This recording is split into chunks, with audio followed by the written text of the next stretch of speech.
Ladies and gentlemen, please welcome the director of the 11 Minutes and one of the legends of Polish cinema, Jerzy Skolimowski.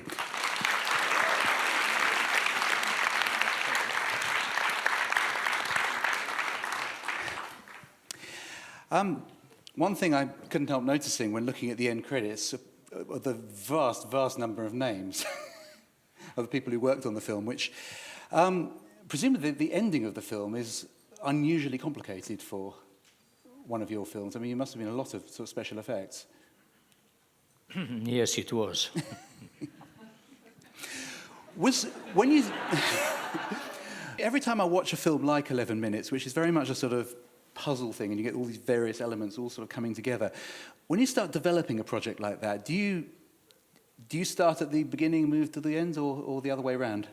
It was quite unusual process because the 11 Minutes is a result of some tragic events in my private life. People dearest to my heart had died, and I was surrounded by many black, dark thoughts and dark dreams. And in one of those dreams, I believe I had seen the events which become the finale of 11 Minutes. So when I realized that this is a good idea for finale of the film, I started to work on the script, and I worked backwards, obviously, trying to put the ensemble of the characters which could participate in that finale. So it's quite an unusual process. Because one thing that really struck me, it's a very different experience watching the film for the second time, knowing what's going to happen, and then seeing all the various little elements suddenly sort of coming Watch together. it for the third time, it's even better. I'll try that. And also, I mean, it's a really virtuoso piece of editing. How long did it take to arrive at the final form of the film? I mean, how much was pre-planned and how much was sort of assembled in post-production? It was a long process. I never edited film that long. It took us about 6 months. I believe we had like 65 different editorial versions. Of course, some of them were just the difference of few cuts here and there. But generally, we started with 140 minutes, and we came down to 82 minutes. So it's a long process. And of course, you know, editing film like this, it's like you have the cards in your hand, and you can play a different card each time. And we were trying this way, that way. I was tremendously helped by the editor of this film. Her name is Agnieszka Glińska, and also the producer of this film, Eva, who really was one of the most helpful person in the process of making this film. I was also intrigued that it was a Polish-Irish co-production. Yes, we had a very good experience with the Irish production company Element Films. We made my previous film, Essential Killing. So we decided to work once more. As a co-production deal, we obviously had to have some Irish elements in the movie. So we shot part of the film, which is based in Warsaw, but we managed to shoot it in Dublin. And guess what it was? The apartment of the hotel of the director. So the Irish actor was at home. So it was very convenient altogether. Because actually, I remember you've said in the past you're quite fond of writing scripts that you can film very, very close to where you're living at the time. My film called 4 Nights with Anna was shot around my house in the forest. So I learned the lesson that the closer you get home, the better. Actually, Moonlighting, which I think is showing in the season, that was shot in your house, wasn't it? True, yes. Why 11 minutes? You mean the number? The number, yes. Because I noticed there are lots of the number 11 appears on screen quite a bit, but then I was reminded of something that Krzysztof Kieślowski said, where he once said that he sometimes deliberately puts little sort of recurring symbols into films just to keep critics happy.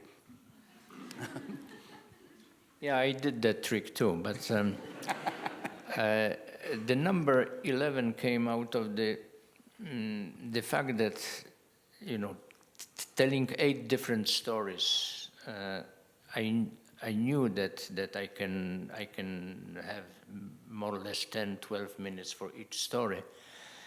So I had to decide on the number of minutes. 10 was a little bit too significant number, like 10 commandments, or 12 was also the same, 12 apostles, 12 angry men. 13 is a kind of number. So it came to 11, and also 11 I like aesthetically, those one is a nice number. Actually, I've seen one. Is it the Polish poster with the sort of 11? When... Yes, we have a Polish poster done by the very famous Polish painter Wilhelm Sasnal, and he really caught the essence of the film. Is 2 numbers, where the second number is catching the one before by the throat. It's very nice poster. And talking of getting to the essence, presumably it's quite a challenge trying to convey enough sort of character and narrative information if you've only got sort of 11 minutes per segment. Was that one of the big editing challenges? Or in fact, scripting challenges? Yes, obviously. I'm also fascinated, because I think this ties back to Essential Killing as well. I'm really fascinated by your use of sound in recent films, because it's both Paweł Mikietin, isn't it, the composer? But it's not a conventional music score at all, is it? So can you talk a bit about that? Yes, we worked with Paweł in a previous film, and it worked very well. He got the best European score, for the film. I thought that once again, working with Paweł, I would have the kind of score which would be different from the typical film music, which I believe is too close to music, normally not music. It sort of reminds me a lot of the character played by John Hurt in The Shout, the sort of experimental composer. It's very much harking back to... No, fortunately, Paweł is a better composer than John Hurt. No. I do want to talk about your earlier films, which are going to be showing in the retrospective. I think it's 4 Polish films and 3 British films, starting with, I believe, your very first, Rysopis, Identification Marks None. Now, remember, that one was made at film school, wasn't it? The entire feature. Yes, I was a film school student, and the study takes 4 years, and normally when you graduate from the film school, those days, it was in the middle of 1960s, the so-called career, you start with being the 3rd assistant, then after 2 years you become the 2nd assistant, and in another year or 2 you become the 1st assistant, and after 6, 7, 8, 10 years you would be able to make your own film. And I didn't like the idea of waiting that long for making my first feature, and I decided to use the film school as an opportunity to make the first feature. So in order to do that, I had to become an actor in my own film, because I couldn't change my image for that long. I had to keep my costume, I have to keep the same haircut and weight and things like this. So as a result of it, after 4 years of studying, I had my first feature, and I saved like 10 years of my life. And in fact, you played the same character, didn't you, Andrzej Leszczyc, in 3 of those early films? Right. But in fact, in many ways, I think the most interesting of the Polish films, the one which didn't feature you except in a cameo as a poster, was Barrier. Yes, Barrier was my 3rd film, and the first 2 films, Identification Marks None and Walkover, were not well received by the communist regime, and even the head of the state at that time, Mr. Gomułka, in one of the sessions of the Central Committee of the party was telling, we don't want films like that on our screens. So as a result, with my 3rd film, The Barrier, when I wanted to play the part once again, I was told, no, you cannot play that part because you are a negative a model for our youth, for our communistic youth. So I had to engage the actor to play myself. I'm just trying to think, was there anyone else in Polish cinema in the 1960s writing, directing, and starring in his own films? I think that was quite unique. And then, of course, there was the 4th one, Hands Up, which really got you into trouble, didn't it? Yeah, that film put me into trouble because, it was a kind of manifesto, anti-regime, and no wonder the film became the subject of the censorship, and I was told that this film will be never released, and I was trying to fight for that film, and I even managed to get to number 2 in the country. Comrade Kliszko, who accepted my visit at 8 o'clock in the morning in the Central Committee, and I went there and I was told, you have 5 minutes. So I was talking for 4.5 minutes, stuttering, being very nervous and saying, this film manifests what we really feel, and please do your best. Maybe we can, maybe this film can be shown in some limited distribution. And I saw his face, completely stone face, and I thought that I should maybe give my final argument, and I said, if this film is not released in Poland, then I don't see myself making any more films in this country.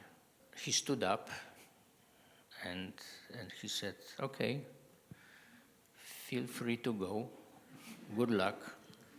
And next morning, the passport people delivered my passport at home. So I was practically expelled from the country. It was 1967, I guess, yes.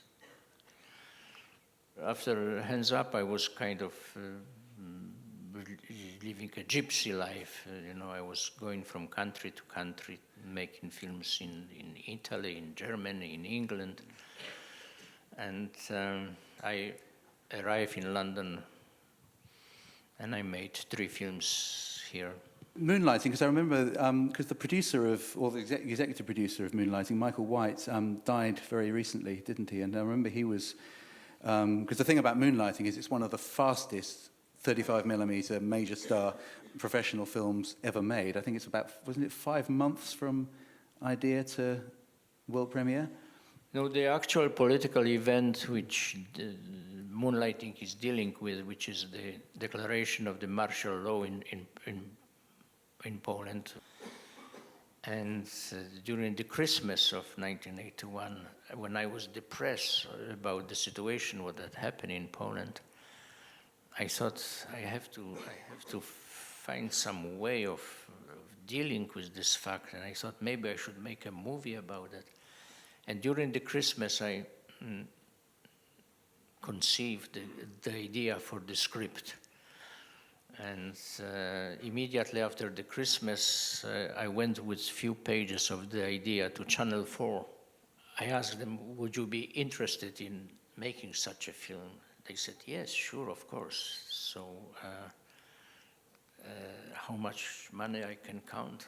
So half of the budget was secure. So to find the other half of the budget, I thought, maybe I should have first some star to act in it. So not knowing Jeremy Irons at all, but I managed to get his phone number, and I called him and said, Jeremy, here I am. I don't know if you know my films. He said, yes, I know films.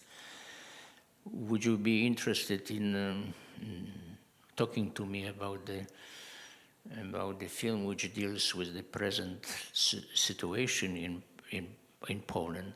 And he said, where are you? I said, in Kensington. Okay, I'll be with you in half an hour. Half an hour later, he arrived, and fortunately, I have a liter of Polish vodka, so I put it on the table, poured the glasses, we start to drink, and after half an hour, he rang his manager and said, listen, I am making a film with Skolimowski about martial law. And there was a terrible noise on the other end. And Jeremy was saying, yes, yes, okay, all right, fine. He put down the receiver and said, listen, I'm yours until 18th of January. And we are on the 27th of December, because on the 18th of January, he started another film with Sam Spiegel. It was Betrayal, if you remember that film. So I knew that from the 27th of December until the 18th of January, which is about, 22 days, 23 days, I had to find the other half of the money, put the production on. So next day, I took my tennis racket and I went to Baron's Court, the snobbish place to play tennis. And I thought maybe I can see some of my rich friends playing there. And it was Michael White playing finishing his game. And he liked to play with me because he beats me quite easily. And I said, Michael, how about a little game with me? He said, fine, all right. So we start to play, 1-0, he won, so we were changing the places, and I said, Michael, I'm about to start the new film. He said, oh, yes, fine, okay, great. So we played game, 3-0, another change. And you have money for it? Yes, I have half of the budget I have from Channel 4. Oh, good, it's a solid money, it's great. Okay, another game, 5-0, so... So he said, and you have an actor? I said, yes, I have Jeremy Irons.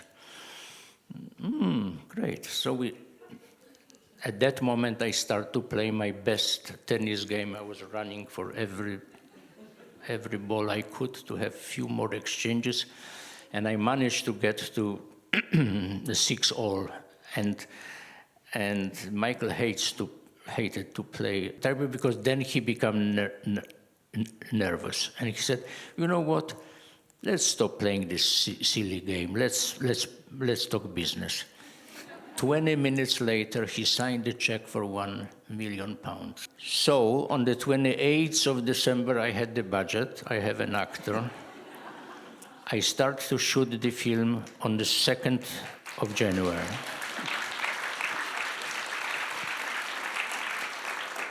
The film was ready for Cannes in May, and it got one of the main awards. That's the story. Okay, I think it's there should be a roving microphone going around. I think it's time to open it up to you. So does anyone have any questions? Oh, one there. Yes, I'll speak up. Oh, okay. Getting back to Barriera, one of the mysteries of the film, for me at least, is that it was shot in Belgium, French-speaking Belgium, and I presume at the time none of the production people spoke French, and none of the people in Belgium spoke Polish. How did that come about? I'm intrigued. No, The Barrier wasn't shot in Belgium. The Le Départ was shot there. It was the film I made after The Barrier. Le Départ was the very little movie, really. We shot it for the budget of under $100,000, starring Jean-Pierre Léon. For the salary for this film, which was $4,000, I bought myself a Ford Mustang, the car. But a few months later, I won the Golden Bear in Berlin for this film. I loved 11 Minutes. I thought it was one. It kind of reminded me of a sort of a mad modern Hitchcock in a way, because of the tension, because you knew something was going to happen. Because of the aeroplane, I kept thinking it was going to be like 9/11, but it wasn't. Anyway, I loved it. But the thing that intrigued me was, you know, you seem to have a thing with hot dogs. I love Deep End too, and there was a very funny scene with a hot dog in that. But you always put this wonderful humour into your films, which I think is kind of English. I don't know where you get it from. Anyway, can you tell me about the hot dogs, and also about what you made up for that? You know, what you kind of invented, and what came from what sounds like very tragic circumstances. I'd be really interested to know. Well, the hot dog story is such. I wanted to have this specific actor, Andrzej Chyra, whom I believe is probably one of the best three Polish actors. I wanted him to play the part in my film, but he played so many parts already, so I didn't have any idea, you know, how to cast him in a different way. So suddenly I thought maybe if he played some street vendor, you know, somebody who's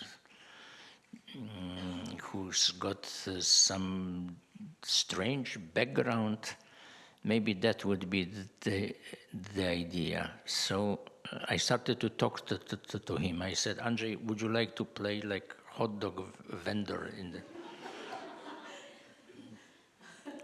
I can't imitate his face, you know, but it was something like that.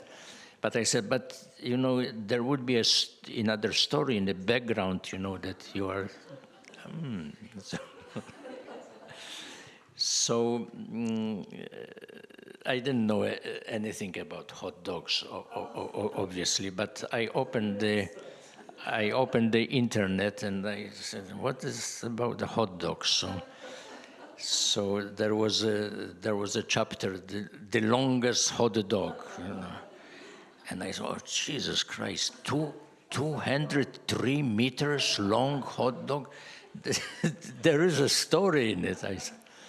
So I put it all in a dialogue, and Andrzej liked it, and then at the very end, I got the idea that he's maybe the former teacher who committed some kind of crime, and so the character was built that way, and he accepted the part. I wonder about the meaning of the pixel, the very final scene of the movie, and its relation to the events that happen through the movie.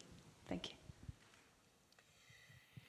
Well, obviously, pixel is a metaphor, and